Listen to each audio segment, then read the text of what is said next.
banawo lo mkhuhlane bangemashumi lamabili nesihlanu. Solo waqala lasabawutfolile bangu 73,267 kanti lasabashiya emhlabeni bangu 1,417 lasabagome ngalokuphelele bangu 381,678 lesekwenda 32.9% wepopulation yalabo lasebagomile. Mhlahlelweni ke mbukele isitabe sikhulumisana na director wenhlangano iWomen in Law Southern Africa sizakumela ukuthi eminyakeni lotako 2023 kudala ukhetho bayacukutela ke sola bayachubeka nemkhankaso wabo wokukhuthaza bomake ukuthi bangene etikhundleni tebuholi kune strategy ke noma ke licebe noma lihlelo labalichubako bangulenhlangano kuzama nje ukutraina bomake ngama skills lekumele ukuthi babe nawo kodwa batokhona kungena kule tikhundla tebuholi letfaya ekhathi dona tikhundla tokuba ngemalunga eParliament sidabe sicocisana naye director noma komcondzisi wayo enhlangano iWomen Southern Africa kuva bandi nje ukuthi ingabe vele mhlambe lama training sessions lawa ababheke ukuthi abasite kanjani bomake nekuthathwa isikhathi lesinganani sivileke ukuthi batavakashela tonke tinkundla noma ke tifundza deliver kuzama nje kufinyelela kubo bomake babachazele ngokumcoka bekuthi bangene kule tikhundla nakuphela nje tindzaba tensimbi esithupha lamhlekuseni sitawuvele sithathe leyo interview bese kuthi ngale kwa7 sitakhulumisana nemsunguli wenhlangano iAngels Chronic Foundation inhlangano ke lena lenenyanga nje kuphela umnikati wayo noma ke umsunguli uyisungule kulandzeleke ukuthi umfana wakhe lolebekana iminyaka lelishumi asishiye emhlabeni ngekuthi abe nesifo lesingakavami wabese ukubona kufanele ukuthi asungule lena foundation in his memory kuzama kulekelela abatali noma ke labanye abantwana lodwa khanza ukuthi batawubhekana netimo letifana naleti takhe sitakhulumisana naye nje kuva ukuthi ingabe ufise ukuthi lena inhlangano yakhe noma ke foundation ayiphakamise aze afike kuphi nayo solo asita bona abantu ngalokho lokonyalo sitabahlole emarket sitabuya sathethe indzaba tethu futhi ekucala.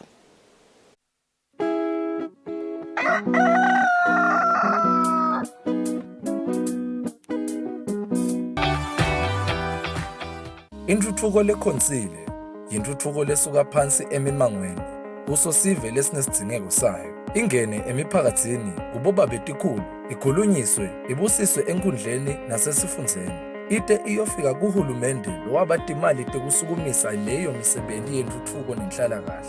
Bukela luhlelo sive siyathuthuka kubona imisebenzi lesukunyiswe ngaphansi kweluphiko lwahulumende lekwakha takhiwo letisekelwe ngetimali tahulumende i-micro projects kanye na-Regional Development Fund. Lolu hlelo lutawungena njalo ngalesine nga-8:30 p.m. kusihlwa nangalesihlanu ekuseni nga-9:30 a.m. Sive siyathuthuka intuthuko yetinkhundla yintuthuko yemaswali.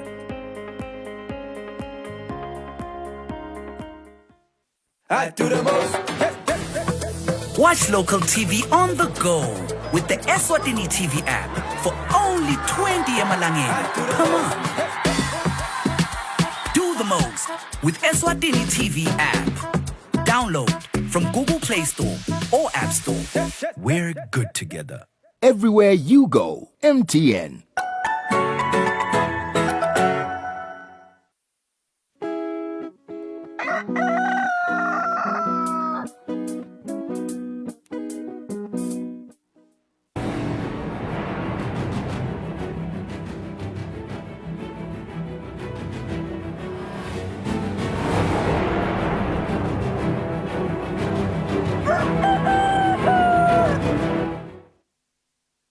Asimze sinemukele ehleleni Kusile Breakfast Show lesikhathi sisitangwe 1973 tekucala. Ibandla letelkhetfo nemincele iEBC latisa sive senkundla yasesiphofaneni ngelukhetfo lokuvala sikhala selilunga leParliament mhla ka-30 Kholwane July 2022 kuthi ilukhetfo lutawube lubanjwe etindzaweni letilandzelako. Sikhatsi sekucala kuvota kutotonke tindzawo ngu-7 ekuseni kutsi made kuvalwe nga-7 entsambama bese kucala kubalwa kwemavoti. Sive kule nkhundla siyakhuthatwa ukuthi siphumelele kulo msebenzi siphathe ticebhezana tekuvota nobe matisi webuve. Lo mlayeto ukhishwa ngusihlalo welibandla umfana Nkosi Mhlabhlangene Dlamini.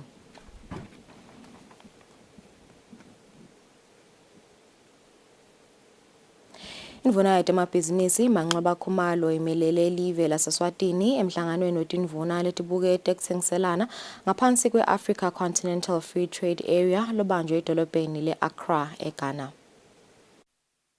Indvuna yetemabhizinisi Manxeba Khumalo imelele live laseSwatini emhlanganweni wemfica we-African Continental Free Trade Area lebuke kutsengiselana kwamave e-Afrika ngaphandle kwetincabekelwano. Kanti-ke lo mhlangano wendvuna tembuso ubanjelwe e-Accra eGhana mhla ka-25 na-26 kuyoke inyanga lesetulu. Lo mhlangano undvulelwe ngomhlangano we-11 welikomiti lalababukete ekutsengiselana lowaqala mhla ka-20 kuya ku-23 wenyanga lesetulu. Ngaphansi kwesiqubulo lesithi tinyathelo tekuqala tekutsengiselana lokuhle ngaphansi kwesikhwama se-African Continental Free Trade Area. Kulo mhlangano we-11 live lebelimelelwe nguLungile Portia Dlamini losabambe kuba ngumcondzisi welihlangosi lokutsengiselana netangaphandle etiko letemabhizinisi. Injongo yalo mhlangano wetindvuna tembuso wekubuka tindzaba lesolotisele esigabeni sekucala setinkhulumiswano tesigaba sekucala satoke tinkhulumiswano etindzabeni temphahla nekutsengiselana phindze kucedziswe tinkhulumiswano temhlangano we-35 webaholi bemave. Kulesivumelwano semave kuhloswe kutsi lokudzingekile kusatsengiselwana imphahla kutfolakale khona lapha e-Afrika esigabeni salapho kusakhicitwa khona. Lokhu-ke kutawusita ekutheni kuthuthukiswe luhlangosi lokutsengiselana imphahla lesezingeni lelibhekekile. Kunelihlaka-ke futhi lolubuke kusekela tinhlelo ngetimali kumalunga langemave. Lokunye-ke lokubukiwe kulo mhlangano yimbiko yemakomiti labukete kutsengiselana kuhlanyela etindzabeni tebhizinisi emalungelo emphahla lekhicitiwe nekusungulwa kwencwadzi i-tariff book yaka-African Free Continental Trade Area. Indvuna-ke yethule inkulumo lapho beyimelele inhlangano yakasakhu yemave lasihlanu lokuyiBotswana, Eswatini, Lesotho, Namibia nelive le-South Africa. Indvuna yethule inkulumo nje ngoba live laseSwatini lingusihlalo wakasakhu kungumanje. Tinkhulumiswano-ke setisesigabeni lesisetulu kute tivumele kucala kokutsengiselana kwamabhizinisi kusamele kufika emaphetselweni kwetingxoxo lapho emave atawuvuna titselo tekutsengiselana. Lesivumelwano sekutsengiselana-ke sasayinwa baholi bemave ngenyanga yeNdlovulenkhulu ngeminyaka wa-2018 eKigali eRwanda. Kanti-ke kucala kutsengiselana kwaphakanyiswa ngenyanga yaBhimbidvwane nyakenye. Emave-ke langu-54 asayina-ke lesivumelwano. Kanti injongo lenkulu lesivumelwano kwakha imakethe leyodwa ekutsengiselana impahla lokutawenyusa lizinga lokutsengiselana kwamave lamalunga alesivumelwano.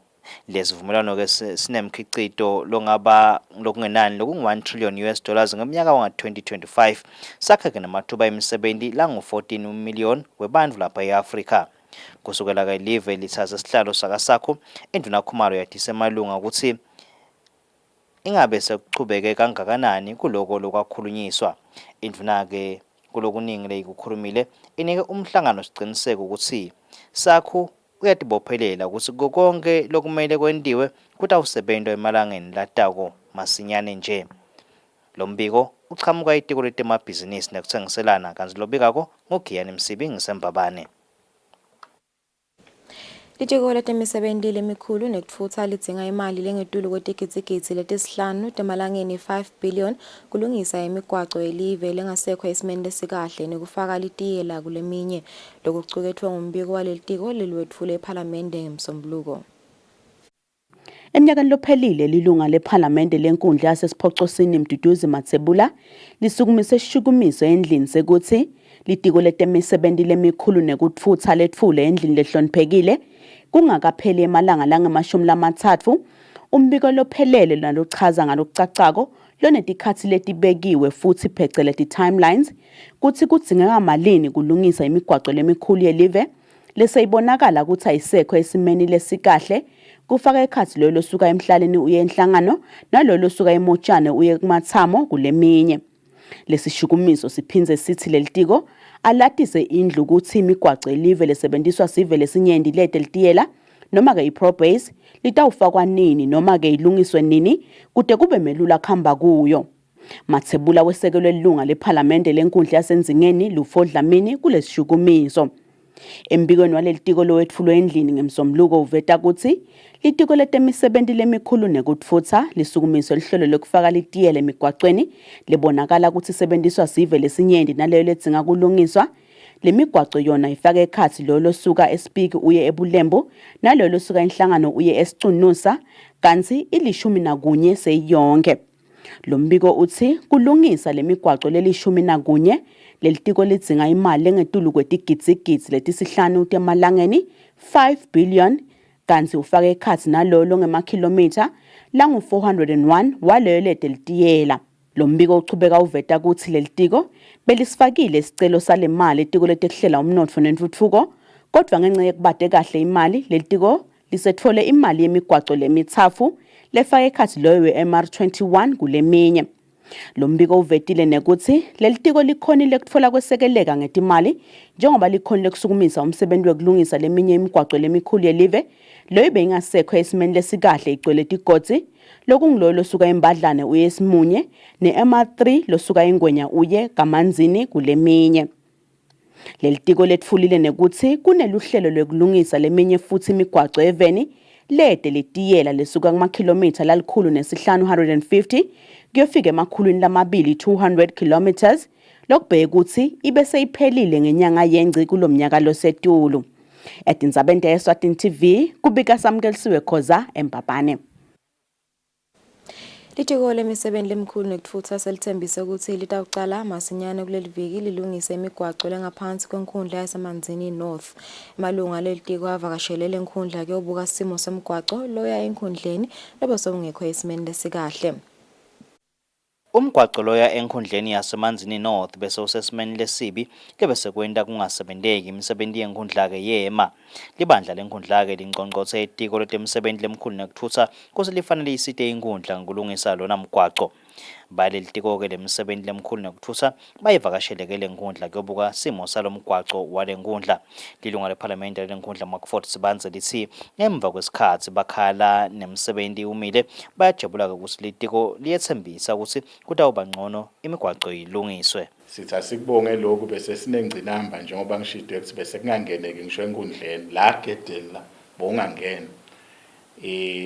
Kumcoka kakhulu kithi lokho sibeseke siyahlala siyinkundla sita neprogram yokuthi vele besicelela okulishumi ukuthi ke kuleyo kwelishumi sesibhekaphi ngalesine sikathakalile ukuthi besingaya emzimnene lapha ngasesiyeni nje kubhlungu kakhulu kuleyo ndzawo leyo akuhambeki usuke lapha endase state Romeo shona ledulu sitawubona ke litiko lingithembisile ukuthi vele iprogram yethu siyinkundla litayisekela. Mabhalane lomncane itiko letemsebenzi lemkhulu nekutfutsa Nhlanhla Motha libekamelele mabhalane lomkhulu uthe litiko litawuvelele usebente lomgwaco bacale ngalesine emzimnene.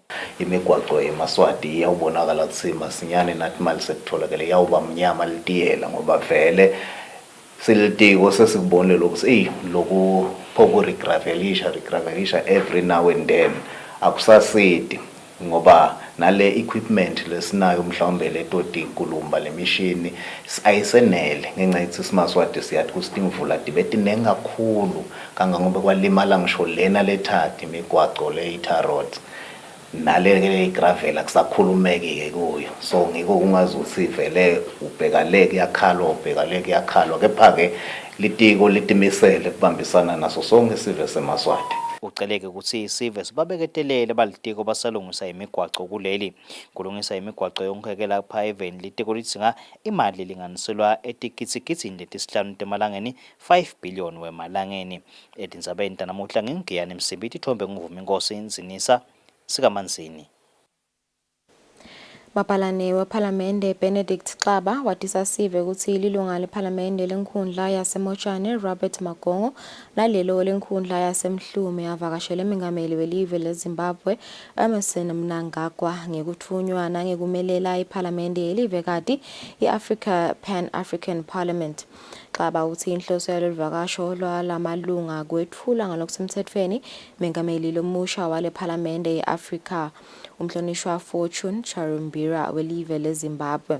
Kuleli komiti lelisha lale Parliamente live ngalinye limelelwe ngemalunga lamabili laseSwatini lona limelelwe ngelamalunga eParliamente lamabili lahambile.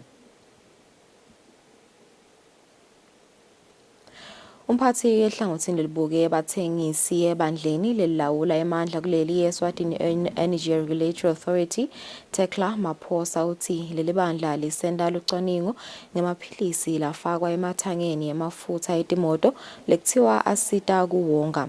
Umphathi wenkampani lethengisa lamaphilisi Ntabiseng Magongo uthi kude bungoti lobukhona lobungabangwa ngilamaphilisi etimotweni. Umlawuli wemandla kuleli Eswatini Energy Regulatory Authority uthi lamaphilisi lokukholakala kuseyanceda kakhulu ekongeni amafutha etimotolo. Lisawaphenya ngokubanika betimoto bangawasebenzisa ngekuthanza kwabo. Ukubokhanza ukuthi masiwabuka lamaphilisi lamanye le packaging yakhona kude le information kude ne data. Lamanye ukhanza ukuthi kude ngisho nale expiry date. So kwanyalo siya investigator lamaphilisi khona stokhona kusho ukuthi vele mbamba ayasita yini kuwonga lo gasolina njengoba ayadayiswa la market. Kwanyalo kulukhulu ukuthi sithi ke bantu abachubeke bawathenge lamaphilisi ngoba le data kwanyalo kusede lekhombisako ukuthi vele ayasebenta nakokuthi ayingodi yini kule moto lotakhanza ukuthi umuntu utawufaka lamaphilisi asebente labanye afakwa noma ngdiesel noma ngipetrol kusede kahle hle lokutasikhombisa ukuthi ayasita. So kulikhulu ukuthi sisho ukuthi bantu abachubeke bawathenge. Umphathi lobuke kusanga kwalamaphilisi kuleli enkampanini yaka BEPIC Ntabiseng Magongo usemaswati angawathemba lamaphilisi. ngoba lamanye amava aqala kuwasebenzisa ngeminyaka ka-2009. We did a thorough research and we discovered that the company name that has developed this product is Pro1. You can actually go and do research on Pro1. What they do, they are into the petroleum industry, and as well they use EPA to approve and test their product. So we are excited about it. We've been using it and the results are phenomenal. I am telling you, all cars, be it on petrol or on diesel, all the cars. And I get more excited when I get reports from the older cars, because those cars are the cars that normally have problems. Remember, most of the people are only focusing on the fuel saving, whereas it's not only about the fuel saving, it's also about putting your car on this fuel maximizer so that it can be also be taken well off. Banikati betimotolo emaveni lamanyenti sekaphephela kula maphilisi njengaloko emafutha etimotolo longipetrol na diesel kubonakala kukhula njalo nje lokwenta ukuthi bangakhoni kwathenga etinzabeni kubika Fortune Dlangamandla isembabane. Libandla lelibuke imfundo emakolisha kuleli Eswatini Higher Education Council ESHEC lihlangene nabaphathi bamakolishi lapho bafundziswa khona ngemigomo lebuke tifundvo lekumele tifundiswe emakolishi abo. Umphathi waleli bandla Mboni Dlamini uthi lokhu kutawusita ukuthi iticu bafundzi labaphuma nato emakolishi kube ngileto letemukeleka emhlabeni wonke jikelele. Libandla lelibuka imfundo emakolishi kuleli Eswatini Higher Education Council ESHEC lisukumele etulu indzaba yemfundo lengekho ezingeni lemhlaba kuleli lefundisa abafundi emakolishi lamanyenti kuleli. Umphathi waleli bandla Mboni Dlamini uchaza kabanti emhlangano lapho khona leli bandla lifundisa kabanti emakolishi ngemigomo lengamele tifundvo kanye neticu emakolishi kuleli. Lihlaka vele lolu guide ku developer kwema programs kuthi ama institutions ethu ema universities ema colleges TVET institutions akhona ukuthi naka develop iprogram ati khombise letimpawu letifunwa ngumhlaba kuma qualifications. Lokwanamuhla ke sekucedzela ke le site ukuthi asibe nalo ke loluhlaka lekhanya ukuthi sitawulisebenzisa ekuregisteni lama qualifications lesithi ngema guidelines. Lama institutions la khona nje namhlabuka lokho ngoba sifuna ukuthi nasenda letindlo ema institutions abe akhona nawo abona lokho ukuthi kubhekekeni kuwo ngoba ekugcineni kwako konke vele sibheke ukuthi ama institutions akhiqidwe lawo ma skills nema competencies lafunwa leve ema-competencies lata wenda ukuthi umntwana aphuma versatile akhona umntwana ukuthi asebenzise amathuba la nawo hayi ngekucashwa kuphela kepha-ke umntwana asebenzise nje wonke amathuba ngoba le mfundo lekhona nyalo ithi umntwana akasebenzise wonke ama-opportunities lakhona ekuthenini akhicite akhone ukudiphilisa hayi kuhamba afuna umsebenzi so-ke kubuka leto jingishwana leto nje ukuthi sisabuka imfundo yethu ukuthi intshintshe iye la khona onke amava abheke khona ekuthenini bantwana bakhone ukuthi babe versatile bakhone ukukhicita. Umphathi welikolishi leCalvary Theological College Dr. Absalom Muntu Dlamini usilamakolishi ayothabela lesento sa-isheke sekuqinisekisa ukuthi bafunzi banikwe imfundo lengiyo ukuthi batawuphuma neticu letabavulela emathuba emsebenzi emaveni emhlaba. Kunama-weights usho amagama lokufundza lapha le framework le qualification yakhona inetisindvo takhona bese kuyabukwa ke ukuthi lokho kuyalunga yini lapha sibalekela lokuthi lofundzela angemukeleke engcenye akahamba ekulamanye amava afike emukeleke ngoba le framework yala kangwane seyentiwe kangangokuba isezingeni lemhlaba. Lo mhlangano ngeyona ihlangothi letemfundo eveni laseLesotho lapho khona acosha ukuthi tingaqiniswa njani temfundo kulela live etindzabeni kubika Fortune Dlangamandla kunathando kuhle emdluli sisezulwini.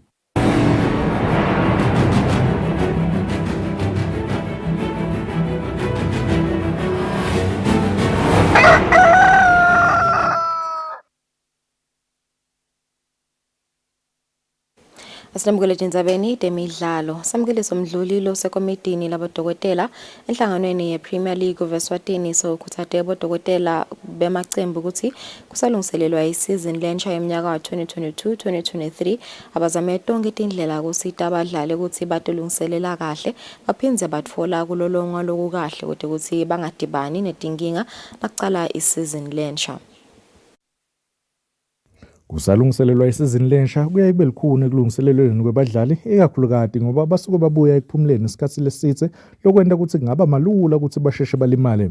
Samukeliso umdluli lonsekomitini labodokotela enhlanganweni yePremier League of Eswatini aphinze bengidokotela welikheso lwesive lema-under 20 uthi bodokotela bemacembu abazame kunaka abadlali babo ikakhulu kulesikhathi lesi baphinze baqinisekise nokuthi bayakuthola ukuphumula lokwanele. We encourage physical trainers and team medics to work together and make sure that athletes undergo medical checkups before they start the intense loading of the pre-season.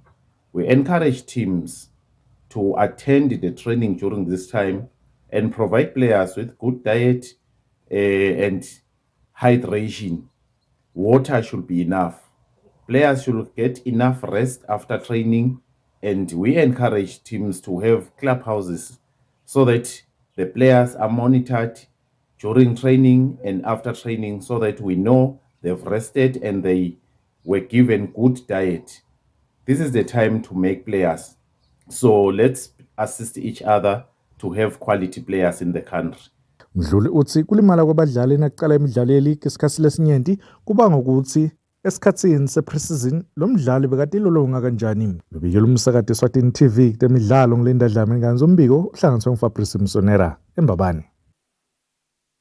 Satiphetha tindzaba tetfu ngaleto temidlalo kwamanje sabahlala emakethe nasibuya sidabe sikhulumisana nemcondzisi wenhlangano iWomen in Law Southern Africa ngeVote for a Woman campaign ngalokwalo kwasenshini esimotsolutulu.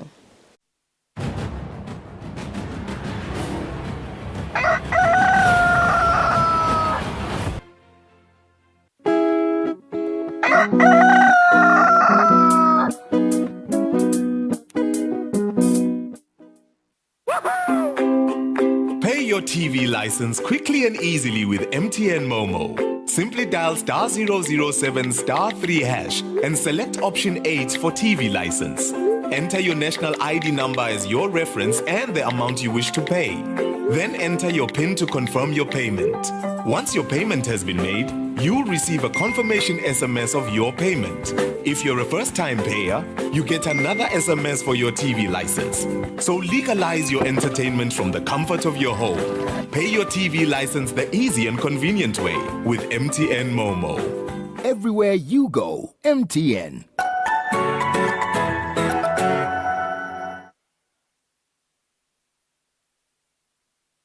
Better health, better life. Another season with fresh discussions. Ngetindzaba letibalulekile tetemphilo la ekhaya Eswatini lokunukelela ehlelweni nokuphila masangana. To learn from our health professionals. Psychosocial support group for mothers who are going through the journey of motherhood for all mothers. Mnanzi phila ube intombi yakeni bebasifusa nje esontweni ube jaha lake nabujaha, and knowing that I'm a young man. Angeke ufithe la groupini ungabhemi. So vele directly tawufuna nami ngibhemi kanti bengingakufuni lokubhema. Coming to you every Wednesday from 6:30 p.m. here on Eswatini TV. Better health, better life. Your gateway to a healthy living.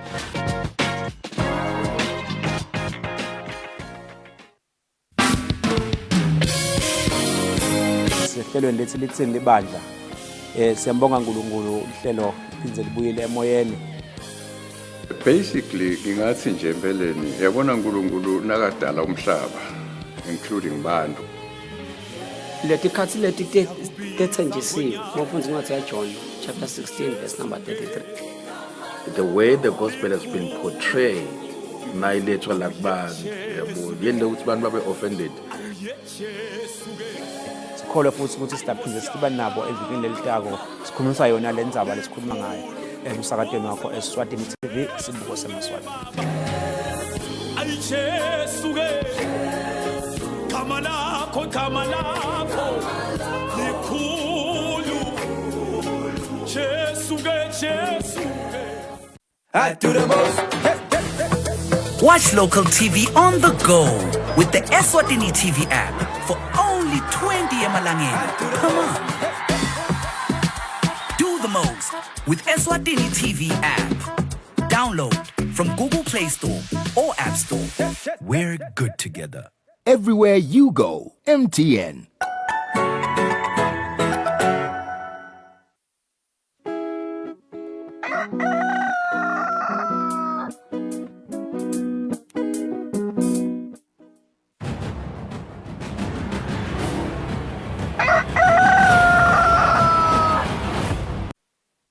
Asibenze simukele lomhlekiseni ehlelweni Kusile Professor siyakuvusela nawo losanza kusivulela lesikhathi esida ucocisana nemcondzisi wenhlangano eWomen and Law Southern Africa lekungiyo inhlangano ke lebukele emalungelo abomake njengoba takhumula ukuthi eminyakeni lotako 2023 kutalukhetfo njengoba kutalukhetfo nje kuyinzima yabo noma ngumsebenzi wabo bayinhlangano ukuthi bazame ukuthi bakhuthade noma bagcugcutele bomake ukuthi bangene ikhundleni tebuholi lekungito tikhundla tekuba ngemalunga eParliament kubeke nemsebenzi noma ke ama trainings labayibambile kuzama nje kufundisa bona bomake ngema skills lekumele ukuthi babe nawo ukuthi bakhona ukuba ngibo baholi etikhundleni asivusele make sizakele simusuvuka kahle lomhlekiseni simakho nje ukuthi ube nathi ngiyadleka ukuthi vele 2023 so vele sosemnyango healthcare for tawucala masinyane and indzaba lenkulu vele lesiyibonile nalabadzala labasola bayikhuthada ukuthi bomake abangene la tikhundleni babe ngibo emalunga eParliament babe ngibo bo CEO nizene nacala nawo umkhankaso ukuzama kubafundisa ngabomcoka bengena le tikhundla ingabe vele mhlambe ukuhamba kanjani nje vele sinjani nje lesimo lenisibonako sivusele emakhaya babukeli sivusele emagagula sibonge kuba sehlelweni kusho ukuthi nasibuka indlela lesicala ngayo lonyaka kulungiselela 2023 siyabona ukuthi kutaba ngcono ngoba sesicalile lokuyikhulumisa lendzaba sikhulumisa nabomake etindzaweni lapho bakhona sikhulumisa kuma regions sikhulumisa futhi at national level siyinhlangano yaka Women and Law kune strategy mhlambe lesi developile lesi zama kona kucugcutela lendzaba yekuthi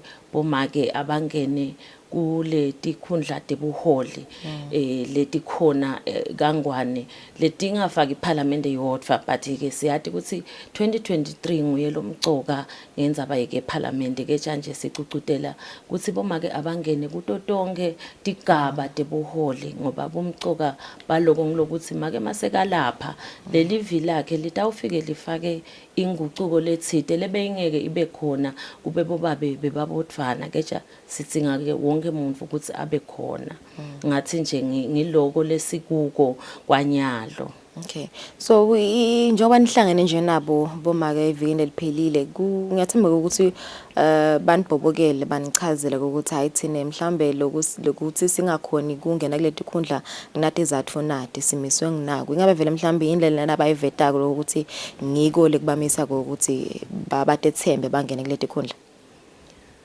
Ngingathi makakula kunengi lokukhona keja nje ngemisebenzi lesolo yentiwa ngibo women and law kanye naletinye tinhlangano bomake sebakulelinye lizinga ngendzaba yekuyo ngenela lukhetfo noma kumela lukhetfo lokungena ebuholini lobukhona mhlambe emisebentini nasemangweni banayo inshisekelo kakhulu. Sengiko ukuthi mhlambe abakawatfoli ematfuba ngasemuva ekuba kuleti ndzawo tebuholi lokwenda ukuthi ube nale experience noma ube ne skill sekuthi nase ungenile lapha yini tintfo lodzinga ukuthi utende. Sibonile ke lokho ukuthi sinhlangano ungathi kufuna sigcizelele ngalapho sihambe nabo bomake sishishimbe nabo la kucaleni nje sifundzisane ukuthi nasikhuluma ngebuholi yini nasikhuluma ngekuba esikhundleni sebuholi bepolitiki yini nawusemangweni kubhekeke ini. So letinhlangothi talobuholi buhlukahlukene nangabe nje ngililunga leParliament kunetintfo letitsite lesetibhekekile kimi ukuthi ngitende noma indlela lengitiphatsa ngayo indlela lengikhuluma nayo ngebantfu indlela lengingiyo nasemangweni noma nje sengibuphi buholi once kwathiwa songumholi sewufika endzaweni lengephandle wonke umuntu sekangakubuka so uyatigadza ke njengemholi. So ngileto tintfo leto nekuthi ke lenye indzaba makagula ngileke ukuthi sibomake bemaswati kukhuluma embikwe bantfu sikuncishiwe ngeke ngithi bomake abakuthandi but sikuncishiwe siyakhuluma etotofeleni siyakhuluma emadladleni nasemakhishini nakuphi nasemasonveni la tigungwini sikhulumiswa la tigungwini kusho ukuthi ngilele sithi ngesingisi ipatriarchy isende sahlala etigungwini tabomake uyabona sangaphumeli lapha eshashalazini kwekuthi yemake ehlatshwayo uthi wena lo green akabe khona yini ngithi mina hayi green ngicabanga ukuthi soto uba kabi kula so asikanikwa lamatfuba lawo bomake nasikhula saphindze sachubeka sangena emisebentini saba kahle kuleti ndzawana letingephasi sasaba ngoba asikabi exposed. So lokho kwenta ukuthi make maseka lapha mhlambe sekuthiwa yemake iphakamisantandla acale make abheke phasi kucala bobabe tendla kadze taphakama babe lesikubonile thina lesifundzisako bobabe bacabanga lesandla sesiphakeme umbone ukuthi yathi lo baba uyacabanga nyalo make kufuna acabanga ekucala ngitawuthi mangikhuluma batongihleka ngitawuthi mangikhuluma bacabanga ukuthi akusiko kahle kanti bobabe abasabi lokuthi mhlambe akuyinga khona but batakukhulumisa so ngile self esteem ne public speaking lawo ngema qualities lekufuna sibafundzise bomake asisoli muntu asisoli indzawo kepha lo make umbone lomunye nase umbekelana ukuthi emake khuluma nyalo lemibono yakhe la katayibeka utayibona ukuthi awumake bobinzeleni so ngiloko ke lokufuna thina sibe nale platform sibanike le platform yekubafundzisa sibafundisa ukuthi ba practice lokukhuluma. Ngaphandle kwaloko bomake banayo banako leadership ikhona la ngekhathi lama skills ala ngekhathi akaphumeli la ngephandle. So thina ke sekufuna sibaside ukuthi phumelani ngephandle bomake nikhulume, ningabinzi, ningasabi kude umuntu lomdzala nje umbono wakhe right ngoba usuka acabangile. So ngicabanga ukuthi nje ngileto dingoni leto lekufuna bomake sibaside kito. Okay. Shothi yananguva kahle nje mahlatsho uyachazela ukuthi vele shothi inkinga lenkulu na ikhona nale mangweni. Ngibekise nje mhlambe emangweni enzaweni thite siyatana cishe sonke. Kutaba khona lokuhlebana noma kube khona lokungasekelani ukuthi hawu lamagagula ufuna ngenela likhetho ungabucanga utawina yini. I think ni nanibamba lemihlangano nalabo bababe babakhona yini kutowuva leti mfundiso teni ukuthi cha kude inkinga ngekuthi makabe abese sebuholini baba khona yini bobabe mhlambe naba bavete imivo yabo ukuthi hayi maka simthembe nganaka noma nje mhlambe nivele nifocus kulabo make kuphela kuze kuthi magagula sibe nemiconvo yonke siyabamema bobabe ukuthi babe khona kule mihlangano yethu ngoba sifuna kuva lokuthi bona basibona kanjani. Mhlambe ngingakafiki nje lapho ngingasho ukuthi bomake lamakhaya dinenkinga labahlangabetana nato vele lala sidinga ukuthi sibite nje bobabe babe khona. Ukhanza ukuthi ngingimake ngenzile and mase ngithi kubabe ngicela kungenela likhetho ngoba siyabafundzisa bomake ukuthi mase wenzile uyabika noma nje nami ngingakenzi kufanele ngiyosho ekhaya ukuthi hey yebo hlatshwayo yathi sengifuna kucala nangomkhankaso ukuze ukuthi nabo phela sengidaba faka kulento yami ngoba sekutawubitwa mhlambe ifamily mhlambe kutabanjani. So vele uyabika noma ucele ukuthi babe ngivumele. Ukhanzeke ukuthi sekuba naleti inkinga sibonile nje likhetho la ngasemuva bomake sekonakala budlelwane emindenini mhlambe nababe lomncane ungenile kanzi namakoti ufuna kungena sekutochuzwa abantu lakhaya. Ukhanze ukuthi ke make soyalimala ngoba wenza phela lana weta ngelibhokisi noma weta ngani ngeke ke ubese ushaya umthetho sekutaba nalobo gudlugudlu lakhaya. Ngiko ke sithi nalisilama ihlanganweni bobabe sibacele kulona nje lesiphuma kuwo lo shito sibe nayo nje ngisho ipresentation yabo bobabe sathi bobabe asenhlangane notvanike nibuke ukuthi sibomake singenda njani lokuthi siphumelele. Basitshela ke tinshwana letihlukahlukene lesicabanga ukuthi nase sichubeka nathi singwomen and law siyofundzisa bomake sitati khulumisa ukuthi bomake lamimangweni kakhulu ngilamangweni bobabe bashite lokuthi sibomake sikulungiselele angavuki lo make sekung 2023 kusho lapho baba. Yes angavuki lo make sekung 2023 bese uthi soyongenela likhetho akube nako lokuthi bomake balungiselele banetitokufeli banani abalungise bathi bakhulumisane balungise kuze kuthi basekelane kahle ngalokuthi ngiyati ukuthi lamagagula nayo ufuna kuma hawu nami ngifuna kumafana. So silungise ukuthi sikwenda njani lenfo yethu kuze kungabe sekubonakala ngathi asisasupportani noma senjani. Sibomake ke thine singwomen and law siyakhuthata bomake la ngephandle ukuthi tinkhulumo letinye kufuna singadilaleli singadi support futhi noma sitigcugcutele no siti promote ngesingisi letindzaba ukuthi sibomake asisekelane. Sicabanga ukuthi it's only when it comes to leadership la sekuthiwa make abasasekelani hawu abasasekelani bomake kambe bomake kunengi kakhulu labasekelana kiko keja mase kutala ekuvotalaneni sekunengikhulumo mina ngithi inkhulumo lethi bomake abasekelani sigudze kakhulu keja nje lengakusho ukuthi ngile micondvo lekhona yeko ukuthi make akasalungi mase kiwe eParliament akalungi mase kufanele abe ngi-CEO akasalungi mase kufanele abe ngi-director.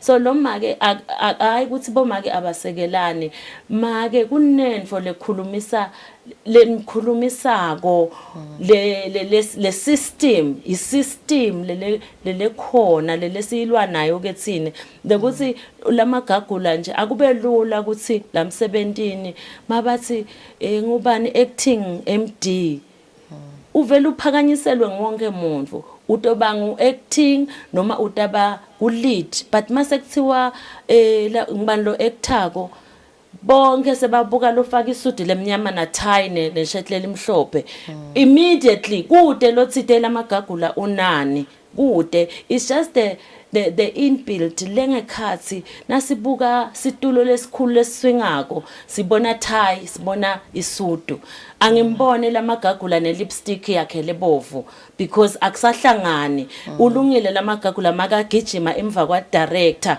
o MD obani keja nasekuthiwa akagijinywe emva kwakhe immediately lemvo iyatendakalela so thine sesithi hawu uzodwalile ticatfulo takhe tinjani tibonile ucabanga ukuthi ungcono akusiye lo muntu it's the system that has ilenda lo lengcondo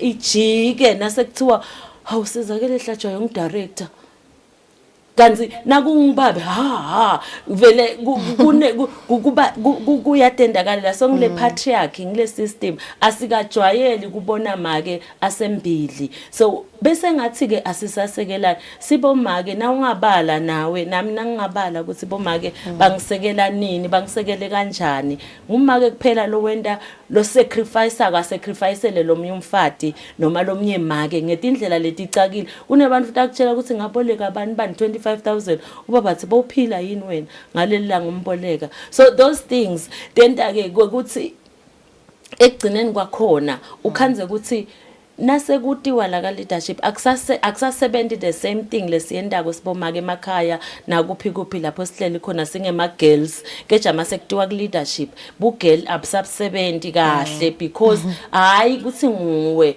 it's just the system that we are dealing with so ke singwomen and law sikhulumisa lenzaba leyo sivule bomake emehlo ukuthi uma siyichuba inkulumo le systemic ingeke isishinjise le narrative kuze kuthi sishinje le narrative we need to also see ukuthi where is the problem and nase siyibona le root yale problem sitawukhona ke lokhu addressana nayo so ngiyacabanga ukuthi sitawufika ku2023 omake sebakhuluma lelinye lilanguage ngoba ngilamlonyeni kusengcondveni yeah kunjalo mhlawumbe sengasemaphethelwe nje makehlatshwa kubutela ukuthi lokho nje senicala ngalomhlangano lomkhulu nisatawuphumela yini mhlambe nivakashele letifundza totini etelive kufundzisa nje bona bomakhe emangweni yebo makagula ngiyabonga sitawuphumela etifundzeni kushothi nje kwanyalo sendele national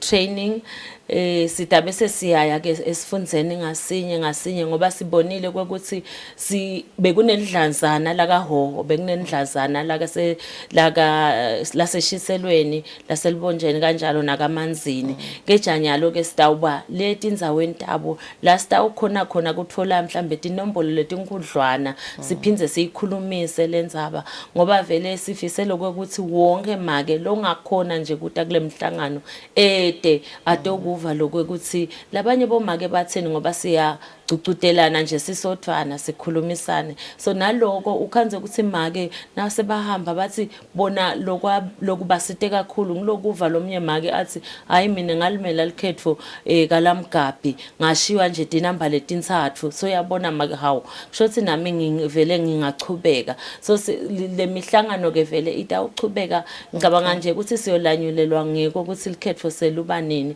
keja sesicalile okay no sibonga kakhulu Hlatshwayo asethemba kona ukuthi 2023 kutabe kugcwele bomake eParliament 50-50 yes kunjalo mbukeli bese katona ke tindzaba temkhankaso lokucutshwa ngenhlangano Women in Law Southern Africa lobutenge ukuthi you vote for a woman campaign njengoba nje balungiselela lokhetho leminyaka lotako umnyaka wa 2023 so nje bachubeka nokuthatha bomake ukuthi bangesabi abangene kuletikhundla kuba bahola sibahlola emakethe sitabe ne traffic update.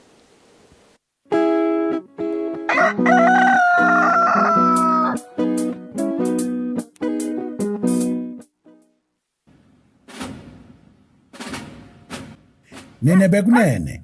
Kusetandleni tesive kuthi imimango ingagcini kukampunzi edla emini. Sive sakangwane nebantu labakhethe kuhlala eSwatini abaphile ngekukhululeka nekuthi kubethe lo nyathelo lilungelo lalabanye egameni lekufuna lilungelo lakhe. Sive asikhumbule ukuthi emaphoyisa bomake nabobabe labatinikele kwenta siqiniseko ukuthi wonke umuntu lonempahla yakhe ingacekelwa phansi ngulomunye. Wonke umuntu akahlale ngekuthula nangaphandle kokwesaba tintwe letingatiwa. Emaphoyisa ngekulandzela nekushiqilela umthetho athi into yemuntu ayibe ngeyakhe umuntu. Sive asijinge siwabambise siphinde siwasekele emaphoyisa emsebentini wawo. Kude emalungelo aso sive osomabhizinisi kanye nebantu labasebentako anganyatheleki. Khona-ke imimango itawukwakha nemakhaya akhulise bantwana ngaso sandla lesiya emlonyeni. Emaphoyisa naso sive abasebente ngebudlelwane nangekubambisana kulwa nebucala netingoti temgwaco.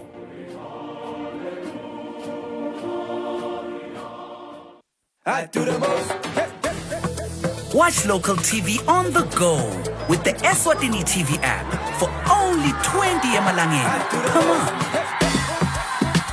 Do the most with Eswatini TV app. Download from Google Play Store or App Store. We're good together. Everywhere you go, MTN.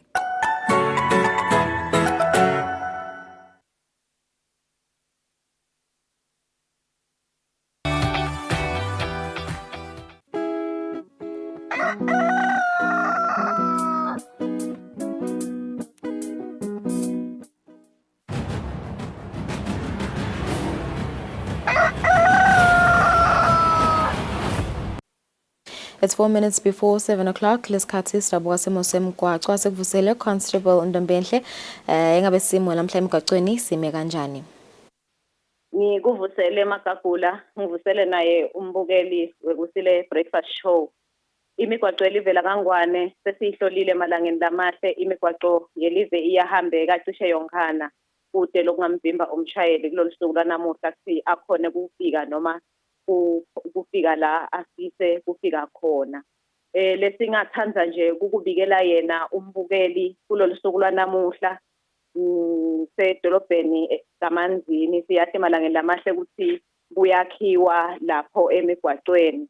Kepha-ke singathanza kusho nje ukuthi kunezinguquko letikhona ekwakhiweni kwemigwaqo nawusuka khona kuhelehele ungena ekhathi kaManzini.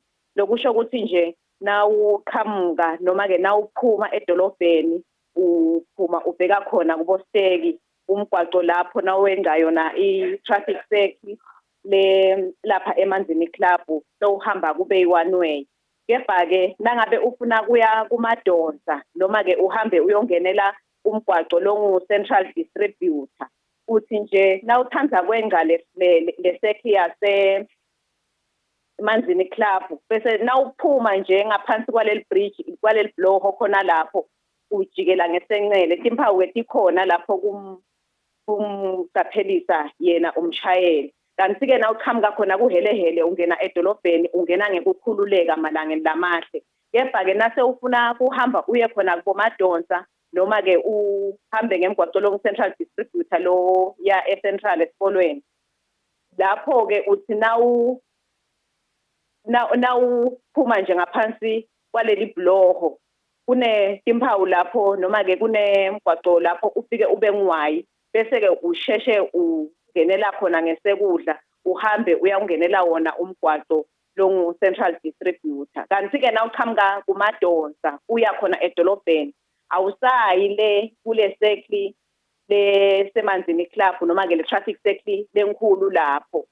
Uvele nje uthi nawuqhamuka khona kumadonsa ungafiki lapho kule sekli ujikele ngesekudla umgwaqo uhambe uyawukungenisa khona edolobheni malangeni lamahle. Timpawu-ke tibekiwe khona lapho kanti nabo labasitako emgwaqweni bakhona kulayela sona sive kwekuthi kuhambeka kanjani. Lamanye-ke amadolobha ahloliwe nayo kumathapha sinako namhla ekseni umgwaqo losuka khona kumathapha town council uya khona airport solo uvaliwe malangeni lamahle kulandzela kona ukuthi kuyakhiwa lapha evangelical size-ke siyakhuthaza ukuthi sisebenzise umgwaqo lo hluka khona e-correctional uhlukele ngesenqele ubheke khona koThubungu ukuze kuthi bakhone kufika lapho basifise kufika khona. Kanti-ke ekhathi edolobheni eMbabane khona siba netemgwaqo lesilapha e-Superspa nase-Plaza ePhumeni nakhona ka-KFC adisebenzi nyalo. Sithi nje emalangeni lamahle asishayeleni ngalokukhulu ukucophelela kudo tonke tindzawo letikhona eveni. Ngale kwaloko ethombeni naye umbukeli imigwaqo elive iyahambeka ngaphandle nje kwaleti nguquko letikhona khona ekhathi edolobheni kaManzini lesi nje kumlaleli akasinake asetawusebenzisa yewona umgwaqo. Kungaba nje sisela yena umbukeli lusuku loluhle naloluphephile basetawusebenzisa yona imigwaqo elive. Swakhulu Constable Ndombeni Hlefa kuze kusiniketa lo yombiko wesimo somgwaqo lomhla ekseni imbukeli ishayela insimbi esikhombisa asibahlale embitimakethe sibe masinyane sithathe tindzaba tesibili.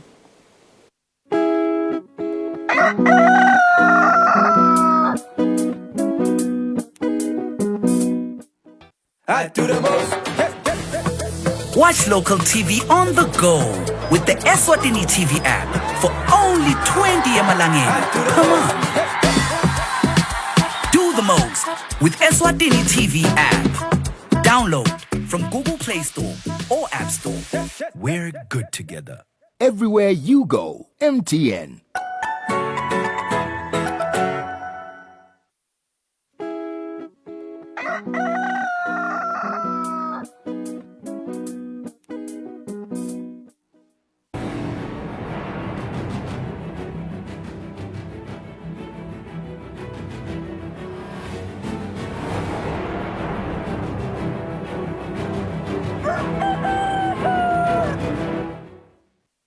Asiphenze sinimukele simakhulu ukuthi nihlazene nasi lomhla ekseni sidabuka tindzaba tetfu tesibili.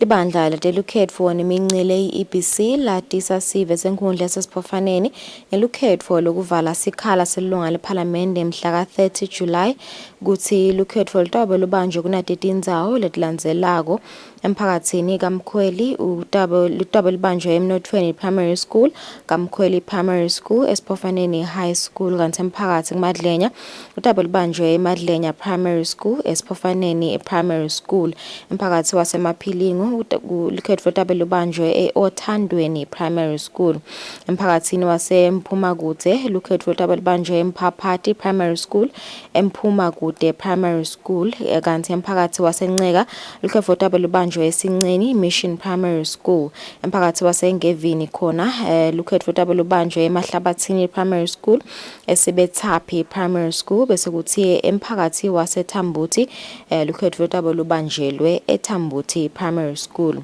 Isikhathi sekucala kuvota kuto tonke tindzawo ngo-7 ekuseni kuthi made kuvalwe nga-7 kusihlwa bese kucala kubalwa kwemavoti. Sive kule nkundla siyakhuthata ukuthi siphumelele kulomsebenzi siphathe sicepezana tekuvota nobe matisi webuve.